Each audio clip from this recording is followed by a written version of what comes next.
Hello friends, welcome to my channel mechanical engineering scope. Actually हमने कल जो discuss किया था उसमें कुछ टॉपिक्स पेंडिंग रह गया था। एक दिन में तो पॉसिबल है नहीं। आगे का स्लाइड्स हम आज देखते हैं कि सीट मेटल वर्क्स में कितने टाइप के प्रोसेस होते हैं और क्या क्या उसके एग्जांपल्स होते हैं। ओके, ब्रीफ में थोड़ा कल का एक रिफ्रेशमेंट कर लेते हैं। कल हमने क्या क्या पढ़ा।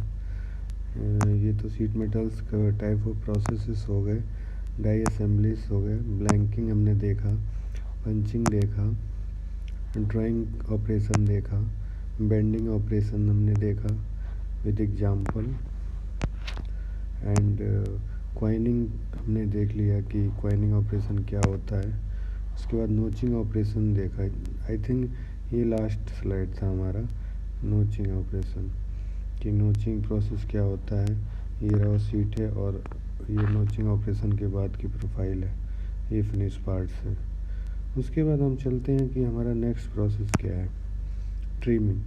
ट्रिमिंग वो प्रोसेस है जिसमें हम किसी भी ड्रॉ या बेंडेड प्रोडक्ट को, उसका एक्सेस मटेरियल्स को ट्रिम करके काट के निकाल दिया जाता है। एक्चुअली ये भी एक कटिंग ऑपरेशन है, लेकिन ये वहाँ यूज किया जाता है जहाँ जैसे अगर हमारा कोई ड्रॉ ऑपरेशन हुआ है या बेंडिंग ऑपरेशन हुआ है, उसमें कुछ एक्सेस मटेरियल होते हैं लाइक दिस, तो इसको एक टूल और पंच की सहायता से निकाल देते हैं और ये हमारा फिनिश पार्ट मिल जाता है। ओके, तो ट्रिमिंग का जैसे कि नाम से ही लग रहा है, trimming trimming is a cutting operation perform on a draw or form part to remove excess material and get a final size. Okay, तो ये हो गया ट्रिमिंग ऑपरेशन।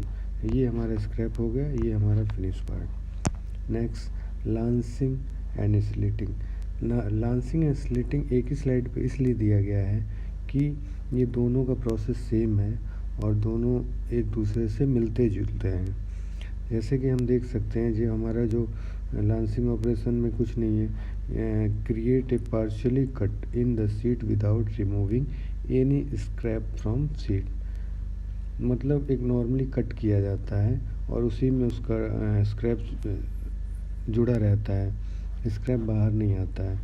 ये आपको एग्जांपल के लिए दिखाया मैंने। और स्लिटिंग भी वैसे ही है, उसमें एक स्ट्रेट कट दिया जाता है और हल्का सा उसमें उभार दे के इसको कटिंग किया जाता है।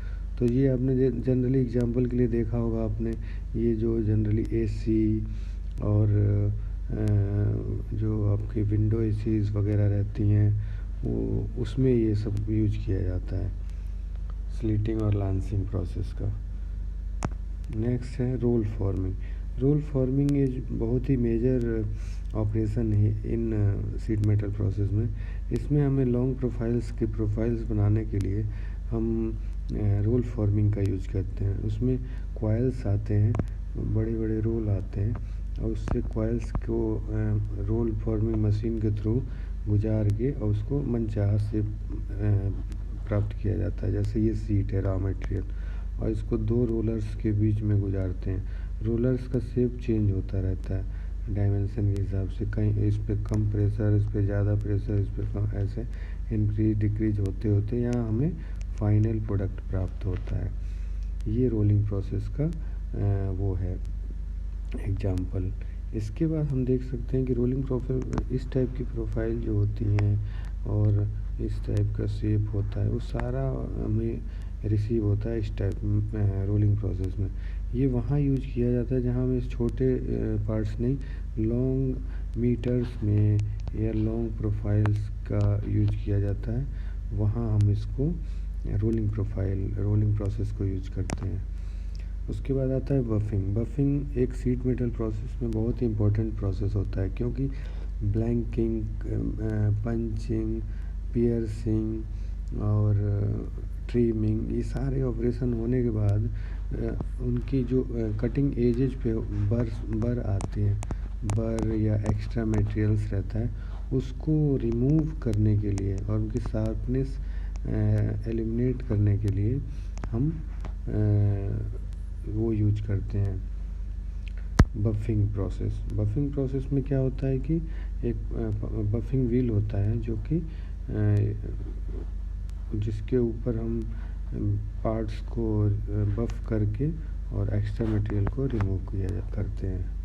Like this, buffing is an operation in which the extra material to be removed after few operations like blanking, punching, trimming.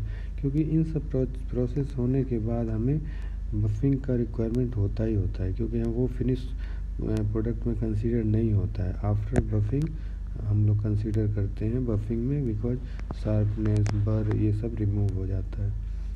उसके बाद नेक्स्ट है हमारा, क्योंकि इससे पहले हमने स्टैंपिंग प्रोसेस जो देखा उसमें सारा इंडिविजुअल था. यहाँ मैंने एक समरी बनाया जिससे कि आप कॉन्सेप्ट क्लियर हो कि आखिर सारे प्रोसेस मिलते जुलते हैं लेकिन आपस में डिफरेंस क्या है.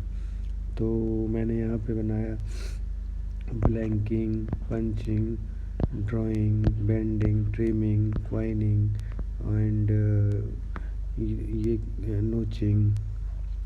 This is slitting, lancing and roll forming, buffing, straightening. Okay, इसमें क्या है, ये रहा सीट है एंड ये आफ्टर प्रोसेस, मतलब प्रोसेस होने के बाद हमारी प्रोफाइल ऐसी दिखेगी. ये आफ्टर प्रोफाइल. सीट ऐसे है, ब्लैंक होने के बाद ये मिला. सीट ऐसे है, पंचिंग होने के बाद ऐसे मिला. तो ये सब कुछ एग्जांपल्स हैं, आपके थोड़ा कॉन्सेप्ट क्लियर हो जाएगा इससे एक्चुअली. इसलिए मैंने एक समरी बनाया. ये मैंने इसमें देखिए, ये रोल फॉर्मिंग में ऐसे रॉ मटेरियल जाता है और इस टाइप का हमें शेप मिलता है. ये बफिंग है, बफिंग में बर है, एक्स्ट्रा मटेरियल है, बट आफ्टर बफिंग प्रोसेस ये क्लियर हो गया. स्ट्रेटनिंग होता है, कभी कभी क्या होता है, रॉ मटेरियल सीट जो हम रिसीव करते हैं बैंड कंडीशन में होता है, तो उसके लिए हम हैवी प्रेसेस यूज करते हैं और डाई टूल यूज करते हैं उसको स्ट्रेट करने के लिए. तो ये हो गया हमारा स्ट्रेटनिंग प्रोसेस. तो इस तरह हमने देखा कि एक सीट मेटल मैन्युफैक्चरिंग कंपनीज़ में इतने टाइप के मैन्युफैक्चरिंग प्रोसेस में इतने टाइप के स्टैंपिंग प्रोसेस होते हैं. तो स्टैंपिंग प्रोसेस आई होप आप लोगों को समझ में आ गया होगा विद एग्जांपल. अब ये इसमें जो सीट होती है यूज, वो हमें पता ही है, मेजर जो होता है CRCS यूज होती है. इसके लिए हमें आपको नेक्स्ट वीडियो बनाना पड़ेगा एक CRCS पे कि इसकी प्रॉपर्टी क्या होती है और क्या क्या हमें टेस्ट करना होता है. तो वो हम नेक्स्ट वीडियो में देखेंगे. तो आप बने रहिए हमारे साथ, और अगर चैनल को सब्सक्राइब नहीं किया है तो सब्सक्राइब कीजिए, लाइक कीजिए. ओके, और ये थोड़ा मेरा थोड़ा सा इंट्रोडक्शन है, brief introduction, and thank you for watching.